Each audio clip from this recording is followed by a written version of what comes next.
When the Ford Motor Company transitioned the Thunderbird from a two-passenger automobile to a four-passenger automobile in 1958, it really would unlock a tremendous amount of success, not only for Ford, but it really also helped reshape the industry in a number of ways.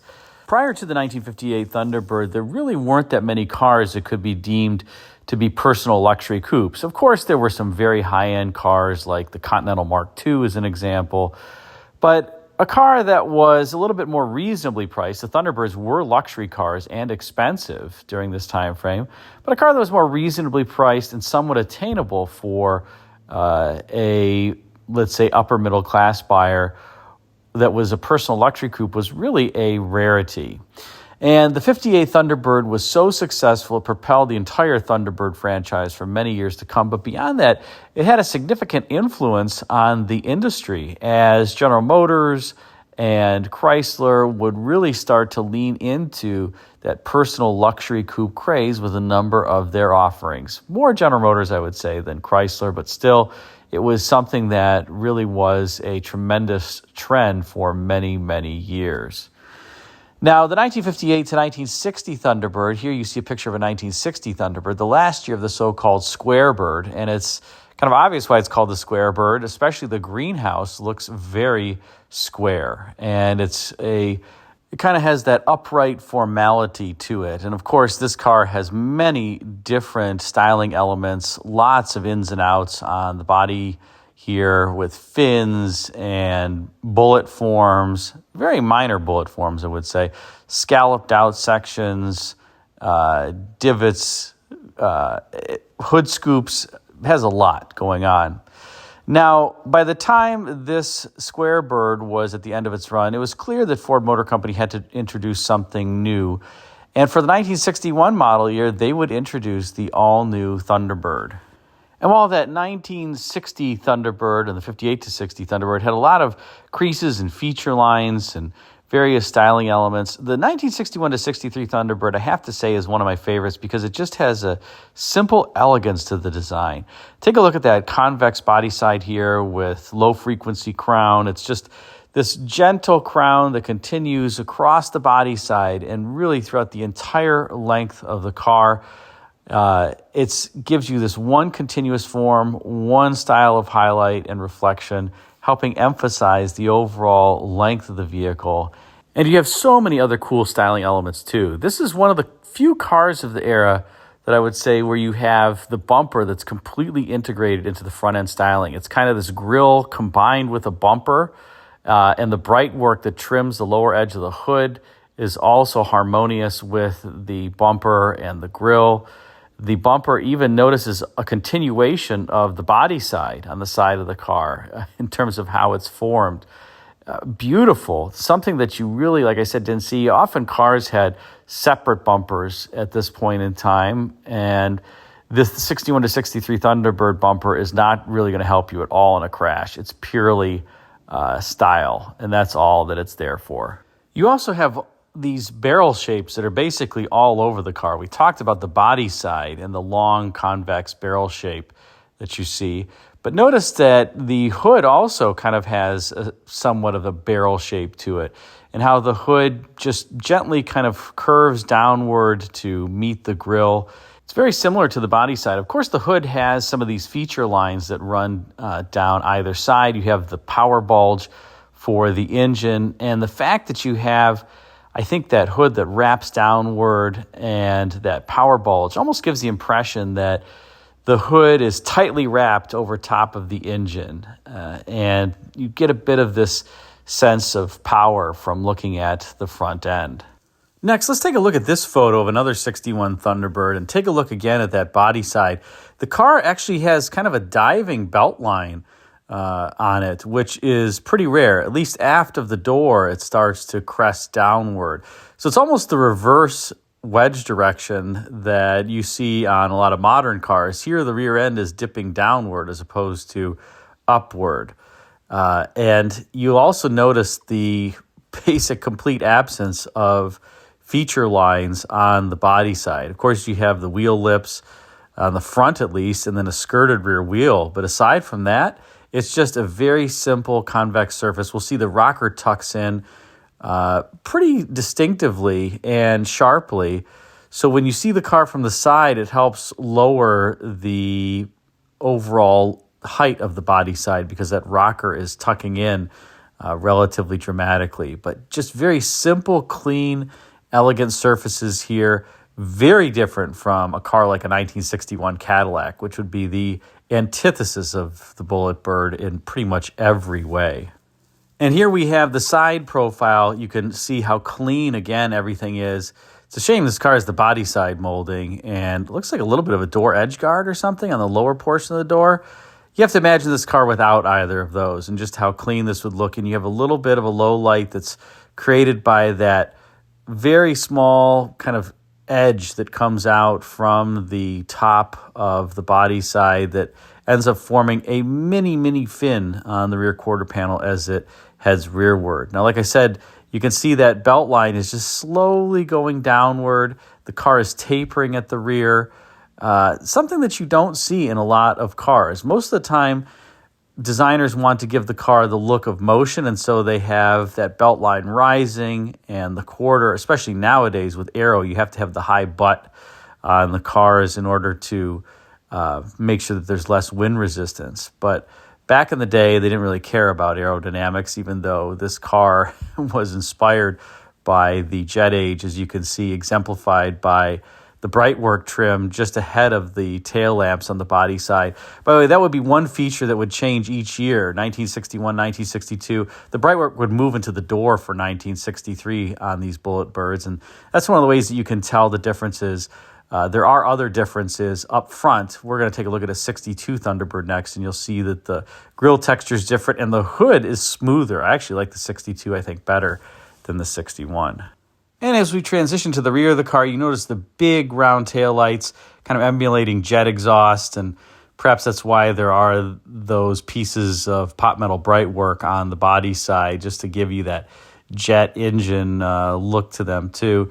You do have the canted fin, as I mentioned before, and you have a little bit of a lower fin that's beautifully developed from the kind of scalloped out section associated with the rocker panel that almost looks like somebody took a template and dragged it across the lower portion of the car, removing some of the clay.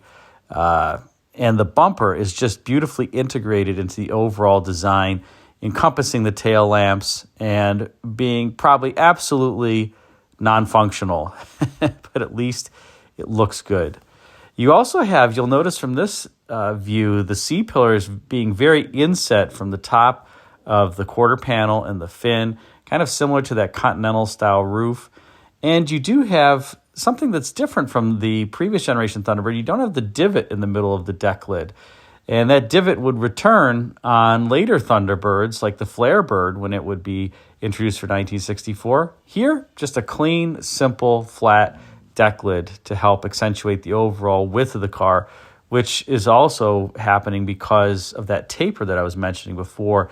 Notice the deck lid height is minimal here, and the overall height at the rearmost portion of the car is relatively small compared to the height that you saw at the front of the car. So this car doesn't have the look of motion, it really has the look of elegance. And here's the 1962 Thunderbird, and this, I think, is my favorite of all the Bullet Birds. I love how Ford went to the egg crate texture grille, got rid of those feature lines on the hood on either side of the hood scoop, and made it just a smooth surface. I think that made it was a distinctive improvement. The feature lines weren't really adding anything, and the car, you're supposed to have harmonious reflections on this car along the body side, along the deck lid, and you didn't have that on the hood because of those feature lines with really precise and, I would say, high-frequency crown associated with them. Now, you've lost that. You just have that one little crease that runs from the leading edge of the hood up into the hood scoop, and I think the car is absolutely harmonious at this point in its life. But let's take a look and walk around the vehicle a little bit more. Again, for 1962, you still had those recessed headlamps. You still had the Brightwork that's trimming the outer edge of the hood, that's helping form the overall, I would say, recessed portion of where the headlamps are sitting along with the bumper. The grille is still integrated in the bumper. And watch the reflections as we walk around this car and how beautiful they are, how long they are, unbroken. I love how the bright work also kind of creates this visual break between surfaces, between the side of the car and the flat surfaces. Now, as I was mentioning, for 1962, you did get different bright work treatment at the rear. You can see you have these three, I don't know what you want to call them, three pieces after the rear wheel. They're different from the lines that you had before. I like this better too. And that is the factory style parade boot for this convertible. What an awesome sculptural piece to complement the overall car. So this is not an aftermarket parade boot that's covering the area behind the seats and the convertible top. Now, as we rotate to the rear of the car, notice the deck lid is still very plain, very simple. The tail lamps are a bit different now. You have more, I would say they're more three-dimensional in nature with this recessed section and the protruding midsection. And look at how beautiful that interior is with the swing-away wheel to help you get into the car more readily. Now, this 62 Thunderbird also has something special under hood. This is a beautifully restored car, but take a look here. This is the optional M code 390 cubic inch V8 that made 340 gross horsepower, topped by 3 two-barrel carburetors and that beautiful air cleaner. Yes, all that bright work that you see under the hood came with this particular engine, and a lot of it came with the Thunderbird in general. The standard engine was a 390 cubic inch 4-barrel V8 that made 300 horsepower. So both were powerful, but this was a rarer option and certainly the one to have if you're going to have a Bullet Bird. You can also see on the passenger side the red bag. That's the windshield washer bag. Back in these days, you didn't really have a plastic jug. They had a bag for you to fill. Must have been a little awkward to fill. Well, I guess you could take it out relatively easily. It's just hooked in there. But this car was restored, the owner told me, about 10 miles ago. So everything is fresh. He tried to restore it as best as he could to factory specifications. I told him that his caution fan sticker there was way too straight to be put on by the factory. Those were just stuck on. He even fabricated the battery top so that the stock battery or the modern battery looked to be original to the car as well. Now, it's not enough to just say that this M-Code engine is rare. It's super rare. They made about 145 of them in 1962 and 55 in 1963.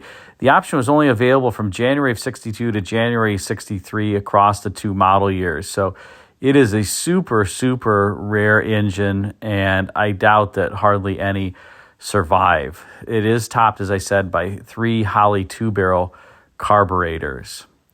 Now, we're going to pull away and take a look briefly at the interior here as well, which is another thing of beauty.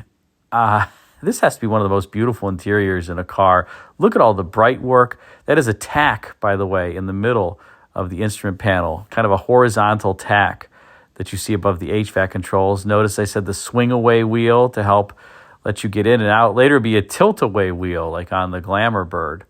But everything is so finely detailed, the dual cockpit theme, the IP spilling into the doors. Notice how the bright work from the IP just has this continuous form that goes into the doors, down the center console. This was interior design at the pinnacle and something that was very rare for the day. And I think it's harmonious with the exterior, just all these smooth shapes and curves. It's too bad there's not many convex surfaces in here, but that would have made it perfect. But otherwise, this interior, look at the seats, the detail on the seats and the headrests that are part of the parade boot. Wow. These Bullet Birds are just fantastic looking cars. And the amazing thing is they aren't all that expensive, relatively speaking. An M-Code convertible that's been perfectly restored like this, yes, is going to be very costly. But your average kind of I would say standard run-of-the-mill 62 Thunderbird like this with a standard engine and one that's not the convertible, you can still get for very reasonable prices, like around $20,000 you can find one. It's a heck of a car for that. I mean, just a heck of a car. I don't understand why collectors don't really value these as much, because they're fantastically styled and great cars to drive too. And now for the 1963 Bullet Bird, the year they ruined the Bullet Bird. This is my least favorite by far. And before I get to describing why, let's say up front, I don't mind the vertical texture to the grille as opposed to the egg crate from 1962 or the finer texture from 1961. I think that looks fine, and they kept the same hood, the 1962 hood, which is my favorite.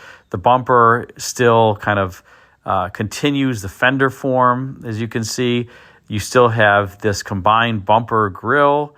So I don't think that that's all that bad. Maybe not my favorite compared to the 62, but look at the body side. You took away the beauty of the body side and that subtle convex shape by adding that feature line that starts just aft of the crisp point from the fender and where the fender meets the bumper, and then goes rearward into the door. They move the bright work into the door from the rear quarter, and you have kind of this more chiseled look. It just does not look right to me. It's kind of a anachronistic throwback to the Square Bird and some of the visual cues on that car. Now, one could argue that maybe this was going to be more in keeping with some of the more angular themes and tighter creases of the mid-1960s era cars. But it just ruins the look of the Bullet Bird for me. I think it looks out of place on this car and makes it look dated, as opposed to the 61 and 62 that looked so fresh. What a shame from Ford. I also find it funny that they added this little grill guard up front that's integrated into the lower portion of the bumper and kind of juts upward. It looks okay. Not necessarily my favorite, but, not bad. Oh, the highlights and the shadows on the body side, though, and how they get ruined by that newly added crease. By the way, you'll notice the Thunderbird script got moved to the rear quarter panel from the front area, where now you couldn't really have the script anymore because you have that feature line. So they had to move it around. They should not have added that feature line. Well, you know my opinions on it. At least for 1963, you did get some upgrades to the brakes. You could get optional power door locks, I believe, for the first time. And you got an alternator instead of a generator under hood. Ooh, but that's nearly not enough to entice me to buy a 63 Bullet Bird over a 1961 or 62. And like I said, I think the 62 to me is my favorite because, in particular, they got rid of the feature lines on the hood.